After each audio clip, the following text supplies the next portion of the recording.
नमस्कार दोस्तों, स्वागत है आप सभी का कहानियों की दुनिया में। आज की हमारी कहानी का नाम है ईश्वर अच्छा ही करता है। बीरबल एक ईमानदार तथा धर्म प्रिय व्यक्ति था। वह प्रतिदिन ईश्वर की आराधना बिना नागा किया करता था।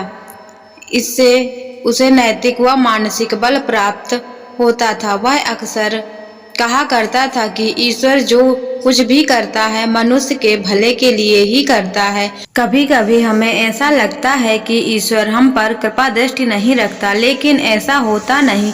कभी कभी तो उसके दान को भी लोग साफ समझने की भूल कर बैठते हैं। वह हमको थोड़ी पीड़ा इसलिए देता है ताकि बड़ी पीड़ा से बच सकें। एक दरबारी को बीरबल की ऐसी बातें पसंद न आती थी। एक दिन वह दरबारी दरबार में बीरबल को संबोधित करता हुआ बोला, देखो ईश्वर ने मेरे साथ क्या किया। कल शाम को जब मैं जानवरों के लिए चारा काट रहा था तो अचानक मेरी छोटी उंगली कट गई। क्या अब भी तुम यही कहोगे कि ईश्वर ने मेरे लिए यह अच्छा किया है?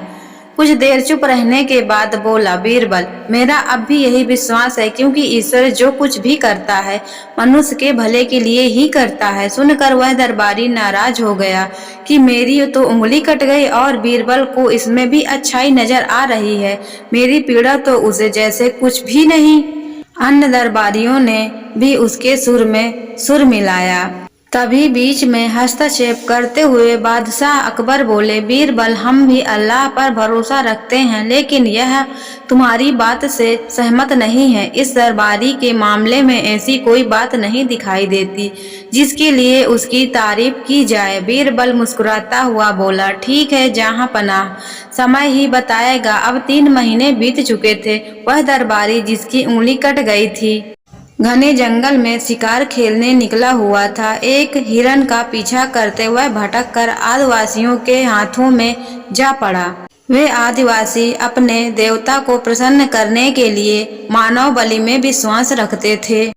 अतः वे दरबारी को पकड़कर मंदिर में ले गए बलि चढ़ाने के लिए। लेकिन जब पुजारी ने उसके शरीर का निरीक्षण किया तो हाथ की उंगली काम पाई नहीं। इस आदमी की बलि नहीं दी जा सकती। मंदिर का पुजारी बोला, यदि 9 उंगलियां वाले इस आदमी को बलि चढ़ा दिया गया तो हमारे देवता वजय प्रसन्न होने के क्रोधित हो जाएंगे। अधूरी बलि उन्हें पसंद नहीं। हमें महामारियों, बाढ़ या सूखे का प्रकोप झेलना पड़ सकता है, इसलिए इसे छोड़ देना ही ठीक होगा।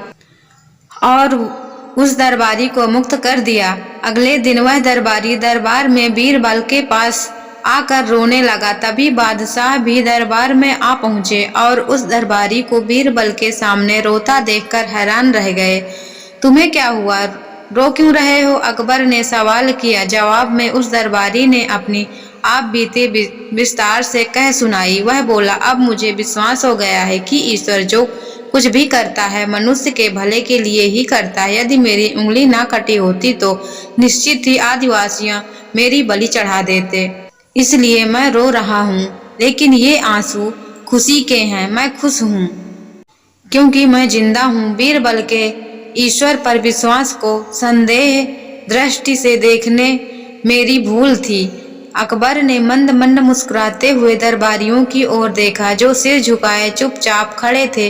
अकबर को गर्व महसूस हो रहा था कि बीरबल जैसा बुद्धिमान उसके दरबारियों में से एक है।